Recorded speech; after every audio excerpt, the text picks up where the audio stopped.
ሰላም ጤና ይስጥልኝ እንደምን አላችሁ አጫጭር መረጃዎችን ይዤላችሁ መጥቻለሁ። ቻናሉን ሰብስክራይብ እያደረጋችሁ ቤተሰብ ሁኑ። ሁሉ ጊዜ የምለቃችሁ አጫጭር መረጃዎች ቶሎ እንዲደርሷችሁ የደወል ምልክቷን መጫናችሁ እንዳትዘነጉ። በቀጥታ ወደ ዛሬው መረጃ ሄደላችኋለሁ። አብራችሁን ቆይታ አድርጉ።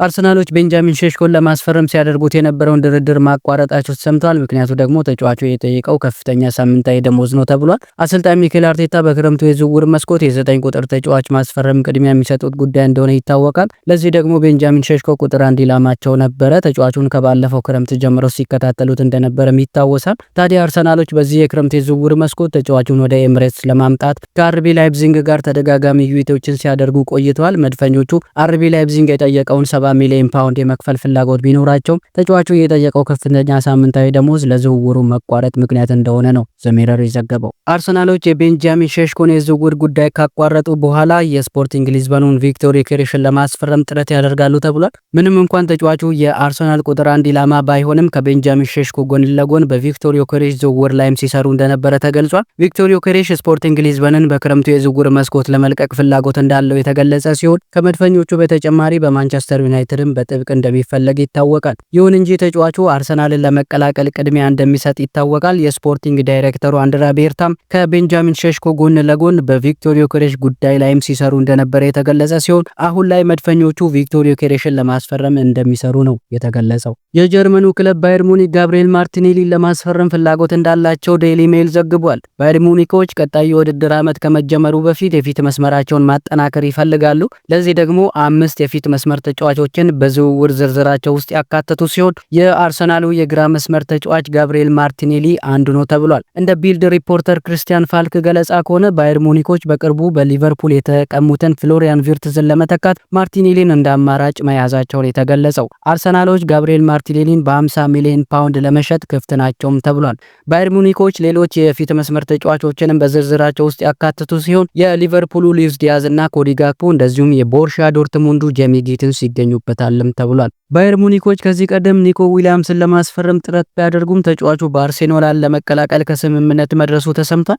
ነገር ግን በባርሴሎናና በአትሌቲክ ቢልባኦ መካከል የተደረሰ ስምምነት አለመኖሩን ተከትሎ ሙኒኮች አሁንም የተጫዋቹን ሁኔታ እየተከታተሉ ይገኛሉ ተብሏል። ተጫዋቹ ወደ ባርሴሎና የሚያደርገው ዝውውር የሚቋረጥ ከሆነ ባየር ሙኒኮች ለተጫዋቹ ከፍተኛ ደሞዝና ጥቅም በማቅረብ ወደ ክለባቸው ለማምጣት ስለመዘጋጀታቸውን የተገለጸው። ፍሎሪያን ፕሌተንበርግ እንደዘገበው ከሆነ ደግሞ ባየር ሙኒኮች አሁንም በኒኮ ዊሊያምስ ተስፋ አልቆረጡም። ባለፉት 48 ሰዓታት ውስጥ አዲስ የኮንትራት ፕሮፖዛል ያቀረቡ ሲሆን በአመት 12 ሚሊዮን ዩሮ ደሞዝን እንደሚከፍሉትም ለኪፕን ጠቅሶ ዘግቧል። አርሰናሎች ጥራት ያለውን የግራ ክንፍ ተጫዋች የማስፈረም ፍላጎት ያላቸው ሲሆን የሪያል ማድሪዱ ሮድሪጎ ደግሞ ዋነኛ ኢላማቸው እንደሆነ ይታወቃል። ይሁን እንጂ ተጫዋቹን ለማስፈረም ከሪያል ማድሪድ ጋር የሚደረገው ስምምነት ጊዜ ሊወስድ ይችላል ሲል የዘገበው ዘሚረር ነው። ዘሚረር አክሎም መድፈኞቹ ከፍተኛ ደረጃ ያለው የግራ ክንፍ ተጫዋች እያሳደዱ ሲሆን ብራዚላዊ ኢንተርናሽናል ዋነኛ ኢላማቸው ነው ብሏል። ሪያል ማድሪዶች በዚህ ክረምት ሮድሪጎን ይለቃሉ ተብሎ የሚጠበቅ ሲሆን ለዝውውሩ ከ70 ሚሊዮን ፓውንድ በላይ ሊጠይቁ እንደሚችሉም ተገልጿል።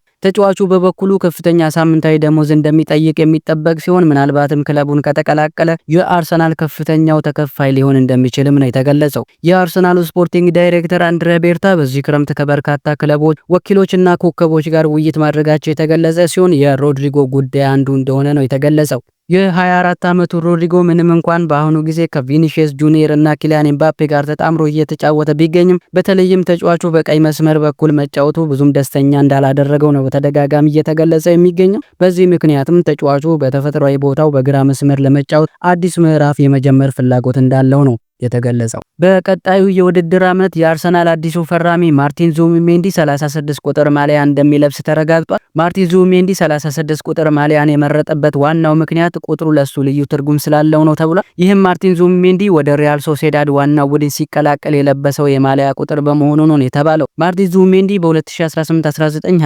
20 እና በ2021 የውድድር ዓመት 36 ቁጥር ማሊያ ለብሶ ሲጫወት እንደነበረም ተገልጿል። 36 ቁጥር ማሊያ በአርሰናል ቤት ልዩ ታሪክ ያለው ቁጥር ሲሆን በአርሰናል የበለጸገ ታሪክ ውስጥ 10 ተጫዋቾች ብቻ ይህንን ቁጥር ለብሰው እንደነበረም ተገልጿል። ማንቸስተር ዩናይትዶች የፓልሜራሱን የአማካይ ስፍራ ተጫዋች ሪቻርድ ሪዮስን ለማስፈረም ጽኑ ፍላጎት እንዳላቸው ተሰምቷል። አሰልጣኝ ሩበን አሞሪም ከሚቀጥለው የውድድር ዘመን በፊት የመሃል ክፍላቸውን የማጠናከር ፍላጎት እንዳላቸው ይነገራል። እንደ ጋዜጠኛ አልፍሬዶ ፔዱላ ዘገባ ከሆነ ሪቻርድ ሪዮስ በዚህ ክረምት ኦልድ ትራፎርድ ሊደርሱ ከሚችሉ ተጫዋቾች መካከል አንዱ ሊሆን ይችላል የተባለ ሲሆን ቀያይ ሰይጣኖቹ የተጫዋቹን ፊርማ ለማግኘት ከፍተኛ ፍላጎት እንዳላቸውም ተገልጿል። የ25 ዓመቱ ሪቻርድ ሪዮስ ፓልሜራስን ከተቀላቀለ ጊዜ ጀምሮ 134 ጨዋታዎችን በማድረግ 11 ጎሎችን ማስቆጠር የቻለ ሲሆን 8 ለጎል የሚሆኑ ኳሶችንም አመቻችቶ አቀብሏል። ቼልሲዎች ዱሳን ቭላሆቪችን ከጁቬንቱስ ለማስፈረም ንግግር መጀመራቸው ተሰምቷል። በአንጻሩ ደግሞ ጁቬንቱስ የቼልሲውን ኒኮላስ ጃክሰንን ማስፈረም ይፈልጋሉ የተባለ ሲሆን ሰማያዊዎቹ ቭላሆቪችን ለማግኘት ጃክሰንን እንደ መደራደሪያ ሊጠቀሙ ይችላሉ ተብሏል። ሰርቢያዊ ኢንተርናሽናል ለጁቬንቱስ 144 ጨዋታዎችን አድርጎ 56 ጎሎችን ማስቆጠር ችሏል። ተጫዋቹ በተለያዩ የአውሮፓ ክለቦች እንደሚፈለግ የተገለጸ ሲሆን የምዕራብ ለንደኑ ክለብ ቼልሲ አንዱ ነው ተብሏል። ቭላሆቪች በ2021 ከፊዮረንቲና በ70 ሚሊዮን ፓውንድ ዩቬንቱስን መቀላቀሉ የሚታወስ ሲሆን ኮንትራቱ ሊያበቃ 1 ዓመት ብቻ ቀርቶታል። አሮጊቶቹ ተጫዋቹን በሚቀጥለው ዓመት በነፃ ዝውውር ከመልቀቅ በዘንድሮ ዓመት በቅናሽ ዋጋ ሊሸጡት እንደሚችሉም ነው የተገለጸው። ፒኤስጂ በዚህ ክረምት ብሬድሊ ባርኮላን የመልቀቅ ፍላጎት እንደሌላቸው ተገልጿል። የፒኤስጂ ማኔጅመንት ቲም አባላትና አሰልጣኝ ሉዊስ ኤንሪኬ ብሬድሊ ባርኮላን የቀጣይ ዓመት እቅዳቸው እንዲሆን ፍላጎት አላቸው ተብሏል። ተጫዋቹ በተለያዩ ታላላቅ የአውሮፓ ክለቦች እንደሚፈለግ የሚታወቅ ሲሆን ባየር ሙኒክና ሊቨርፑል ዋነኞቹ እንደሆኑ ሲገለጽ መቆየቱም ይታወሳል። ለዛሬ ያስኩላችሁ አጫጭር መረጃዎች እነዚህን ይመስሉ ነበረ። ቻናሉን ሰብስክራይብ እያደረጋችሁ ቤተሰብ ለምትሆኑ እጅግ አድርጌ አመሰግናለሁ። ሰብስክራይብ ያላደረጋችሁ ደግሞ ሰብስክራይብ እያደረጋችሁ ቤተሰብ ሁኑ። በሌላ መረጃ እስከምንገናኝ በያላችሁበት ሰላማችሁ ይብዛ። ባይ ባይ።